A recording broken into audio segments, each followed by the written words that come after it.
Омар мырза, қош келдіңіз. Ассалаумағалейкум. Баспананы кімдер алады, қалай алады, осы талаптарды айтып беріңізші. Біздің бағдарламаға қатысу үшін сіздің басыңызда жылжымайтын мүлік болмау керек. Пәтер деген жер болса, оған болады қатысуға.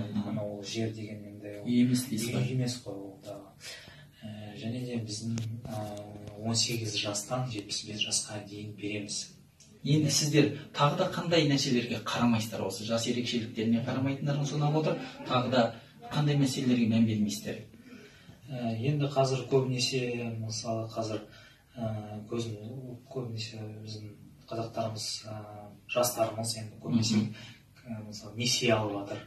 Несиені жаба алмай, жауып, енді кредитный историялары бұзылғанда, соған біз ең алдымен соған мән бермейміз, оған қарамаймыз біз өзінің несиесі. Және адамдардың қазір пенсионный доход дейді ғой, пенсионный доходына қарамаймыз, және оның өзінің айлық табысына да қарамаймыз. Бізде андай банктерде сияқты пеня деген жоқ, вообще жоқ, ондай нәрсе жоқ деген. Сіздер мысалы төлеуге қиналсаңыздар, сіздер өтініш жазып, каникул дейді ғой, каникул аласыздар. Сол 10 жылдың ішінде сіз 3 ай каникул алуға болады бізге. Және ол 3 айды төлемеген кезде, бір айдан да алуға болады, мысалы сразу 3 айда ғана алуға болады.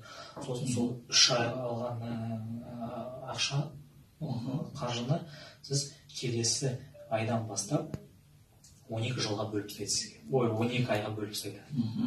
Мынау мысалы 300 мың дейді, 3 айда 300 мың шықты. Сол 300 мың 12 айға бөліп тастайды. Өте жақсы. Және де бізде тағы бір жеңілдік бар. Ол мысалы бүгін бізде 12-сі да, бізде 12 күні сізге 100 мың төлеу керек болды. Сіздің қарызыңызды 100 мың төлеу керек.